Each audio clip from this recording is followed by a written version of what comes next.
Merci beaucoup, Pierre-Luc. Merci à tous les intervenants des syndicats. Merci à la FTQ régionale d'être ici aussi aujourd'hui. Merci à toutes vous autres d'être ici. C'est vraiment le fun de vous voir. C'est le fun de vous voir mobiliser. C'est le fun de se retrouver dans cette espèce d'agora romaine aussi. Là. J'espère que je ne vais juste pas être le lion ou le chrétien bouffé par le lion dans le milieu. Mais je veux juste attirer votre attention sur quelque chose qui est, malgré la beauté du lieu où on est, mais qui est significatif du combat qu'on mène aussi. Les gens qui sont là-bas, en fauteuil roulant ou en mobilité réduite, sont un bel exemple de ce qui va arriver à Post Canada avec la fin de la livraison du courrier à domicile.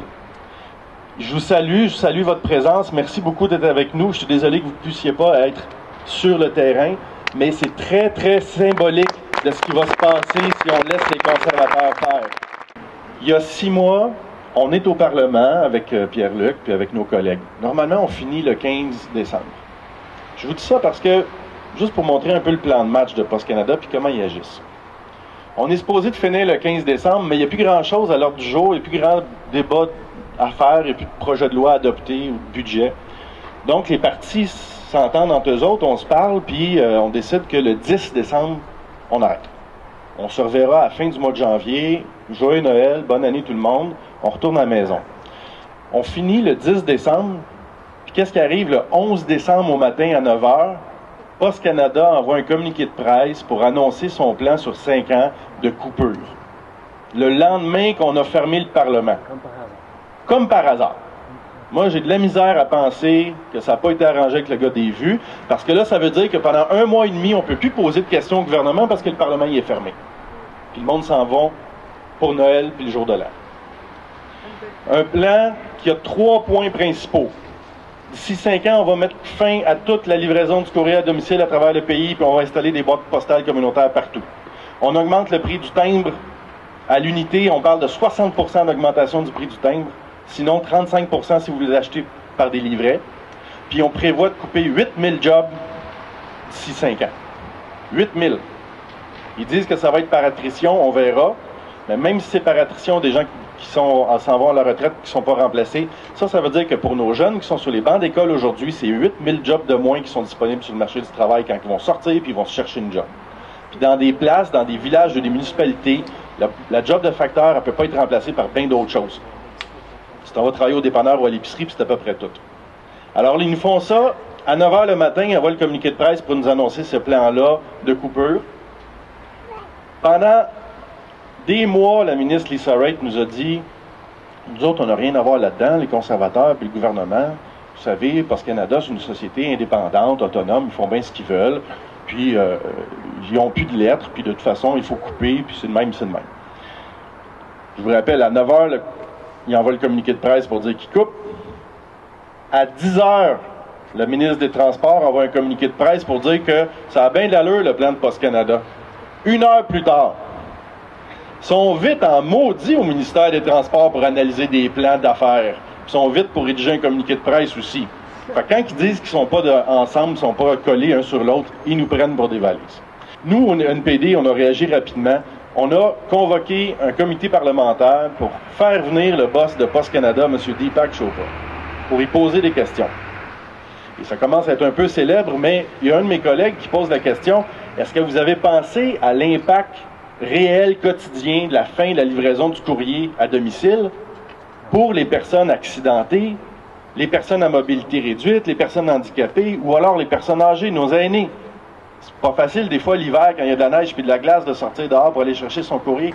Mais M. Deepak Chopra, qui est vraiment succulent, nous a sorti cette réponse-là. Mais les personnes âgées, ils vont être contentes, ça va les forcer à sortir dehors pour faire de l'exercice. Je vous jure, il a dit ça. Ça montre à quel point, soit ils sont complètement déconnectés de la réalité des gens, ou soit ils s'en foutent. Ou les deux. Ou les deux. Alors, c'est une recette pour l'échec qu'ils nous ont annoncé. Tu baisses les services puis tu augmentes tes coûts. Il n'y a pas beaucoup d'entreprises dans le monde qui font des bonnes affaires en faisant ça. Puis ils nous font ça en nous faisant accroire que Post Canada est sur le bord de la faillite et que c'est une catastrophe. Là, on va remettre les pendules à l'heure. Il y a une fameuse étude du Conference Board qui est sortie et qui a dit si ça continue de même, parce qu'il y a de moins en moins de lettres, puis on le sait qu'il y a de moins en moins de lettres, d'ici 2020, Post Canada va perdre 1 milliard de dollars par année. OK. Si on regarde un petit peu plus l'étude, on se dit, on part en 2012, on remonte 18 ans derrière. Dans ces 18 années-là, Post Canada a fait des profits 17 années sur les 18. Il y a eu une année déficitaire, c'est 2011. Pourquoi que ça a été déficitaire 2011? Parce qu'après 30 ans de bataille juridique pour avoir l'équité salariale pour les femmes à Post Canada, la Cour suprême a forcé Post Canada à payer l'équité salariale. Ça a coûté 250 millions, puis bravo, finalement ils l'ont eu. Mais vous savez quoi? Si on l'enlève le règlement d'équité salariale de 2011, Post Canada fait des profits. Malgré le lockout. Malgré le lockout de 3 semaines qu'ils ont fait en plus de ça. Alors là, la seule année déficitaire, c'est 2011. Puis le Conference Board fait une étude pour dire qu'est-ce qui va se passer dans l'avenir si ça continue de même. Mais sur quelle année qu'ils se sont basés? 2011.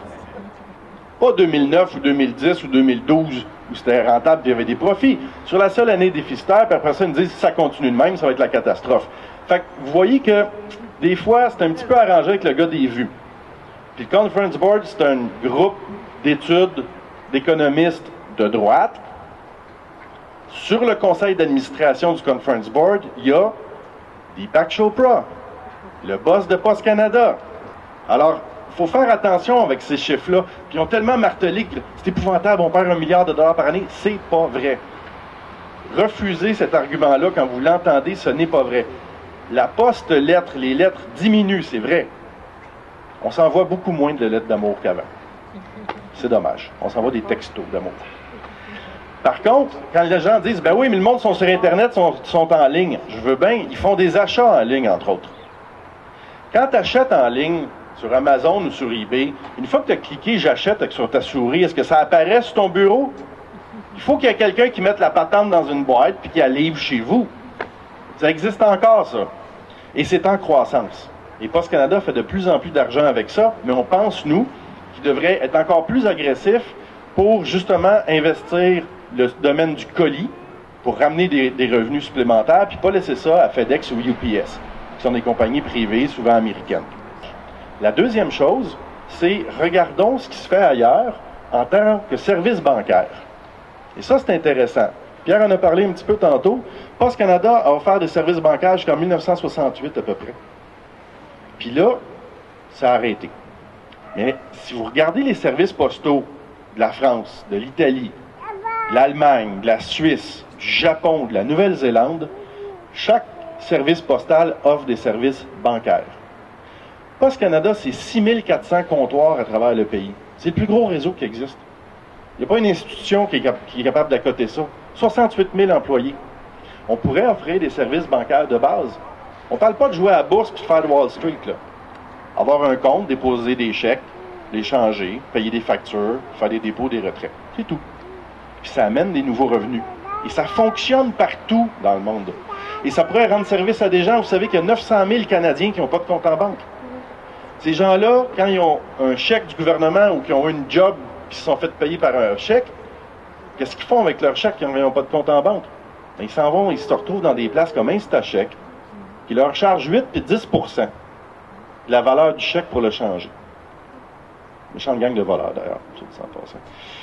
Alors, on pourrait, il y a des villages où la caisse populaire ferme, il n'y a plus rien d'autre. Le comptoir postal pourrait servir à offrir ce service-là et ça marcherait. Le Japan Post, là, ça fait un siècle que ça existe. C'est la plus grande banque de dépôts privés au monde, avec plus de 100 milliards d'actifs. Ça fonctionne. Ça, c'est un vieux exemple, mais des exemples plus récents. En Nouvelle-Zélande, voyant la baisse de revenus de leur service postal, ils ont décidé de créer eux aussi leur propre banque postale, qu'ils ont appelée la Kiwi Bank. J'en parle tout le temps, puisque le nom est cute un peu déjà. Et ils ont fondé ça en 2002. Ça fait pas des siècles, là. En 2002, ils ont fondé la Kiwi Bank. Aujourd'hui, 15% de la population de la Nouvelle-Zélande s'est ouvert un compte à la Kiwi Bank. C'est 70% des profits du service postal viennent de ça. Vous pensez à ça, d'offrir des services bancaires pour augmenter vos revenus? Ils nous ont dit oui. On a dit, vous faites une étude sérieuse pour voir qu'est-ce qu'on pourrait faire? Ils nous ont dit oui. On a dit, on était contents. On a dit, peux-tu l'avoir, l'étude? Ils nous ont dit non.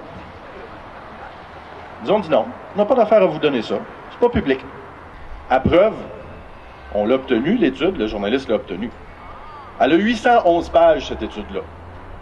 Mais ils peuvent barrer ce qu'ils veulent, parce que c'est des informations délicates. Sur 811 pages, il y a 701 pages de barrés. C'est hallucinant. Je l'ai dans mon bureau, là. Tu sais, t'as le titre, là. Business Options Alternatives, puis après ça, t'as 3 pages blanches. Tout a été masqué. Mon petit doigt me dit qu'ils ne veulent pas offrir de services bancaires. Ils ne veulent pas que Post Canada fonctionne très bien, d'ailleurs. Alors, si leur étude avait conclu que c'était pas possible d'offrir des services bancaires, ben Boswell, il l'aurait probablement publié. S'il y a cash, ça doit être que ça va pas dans le sens qu'ils veulent. Donc, pourquoi qu'on serait plus nono que les autres? Pourquoi que le reste de la planète serait capable d'offrir des services bancaires dans un comptoir postal, puis que les Canadiens et les Québécois, on serait pas capable? Je leur ai posé la question des représentantes de Post Canada dans mon bureau. C'est pourquoi vous ne faites pas ça? Ça me semble c'est facile. Ah, on n'a pas l'expertise. Mais apprenez! C'est rien de sorcier. Apprenez-le, mais ils veulent pas que ça marche. Et la conclusion, c'est l'ensemble de l'idéologie conservatrice, dans le fond, qui est révélée par ça. Ils ne croient pas au service public. Et ça, c'est systématique. Ils ne croient qu'au secteur privé et à la privatisation de nos outils collectifs. Regardez qu'est-ce qu'ils ont fait avec les services aux anciens combattants. Le monsieur ici avec une casquette de la Légion. 9 bureaux régionaux de services aux anciens combattants ont été fermés par Harper et les conservateurs.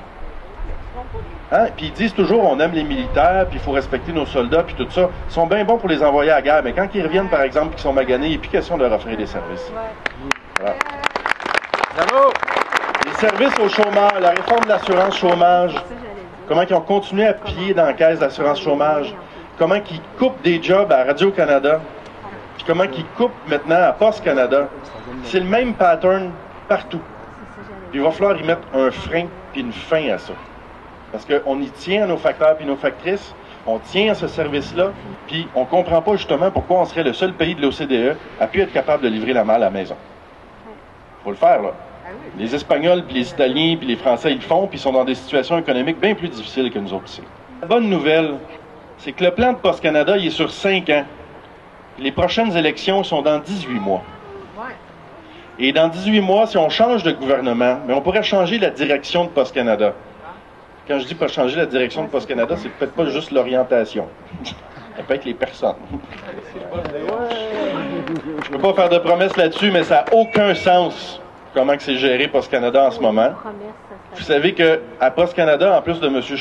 Deepak Chopra, qui est mon bon ami là, ces temps-ci, ils ont 22 vice-présidents. 22 vice-présidents qui se divisent une masse salariale de 10 millions entre eux autres. M. Deepak Chopra, il fait 780 000 $ par année, puis à chaque année, il peut avoir un bonus de rendement de 35 35 de 780 000. Puis vous savez, c'est qui lui accorde son bonus? C'est lui! C'est lui qui se donne lui-même le bonus. Faut le faire quand même. Et disons-le, lâchons le mot, là, c'est une tentative de privatisation. Les conservateurs ont déjà essayé en 88, la population s'est levée debout, puis ont dit non, ça n'a pas marché. Moi, je pense qu'ils sont en train de préparer le terrain pour une future privatisation. Ils ont acheté pour 2,3 milliards de matériel de machinerie pour trier de la poste. Dans les dernières années, ils ont acheté 4800 petits camions. Que les facteurs se promènent un petit peu partout au lieu d'avoir les boîtes grises comme il y avait avant. 4800 petits camions. D'ici 5 ans, ils veulent couper 8000 jobs. Mettez-vous dans la tête de quelqu'un qui veut privatiser. Tu augmentes ton actif matériel, puis tu diminues ta masse salariale, puis tu vends. En 18 mois aux élections, il faut que les gens, quand ils vont aller faire un petit X, il faut qu'ils se rappellent que les conservateurs se sont attaqués et s'attaquent à Post Canada, mais que c'est pas irréversible, qu'il nous reste 3 ans et demi sur le plan de Post Canada, puis qu'on peut y mettre fin. On peut y mettre fin tout de suite si Lisa Raitt entend raison, mais ils sont têtus, c'est difficile, ou sinon, on peut y mettre fin dans 18 mois ensemble, en débarquant les conservateurs puis en envoyant Harper au chômage. Yeah!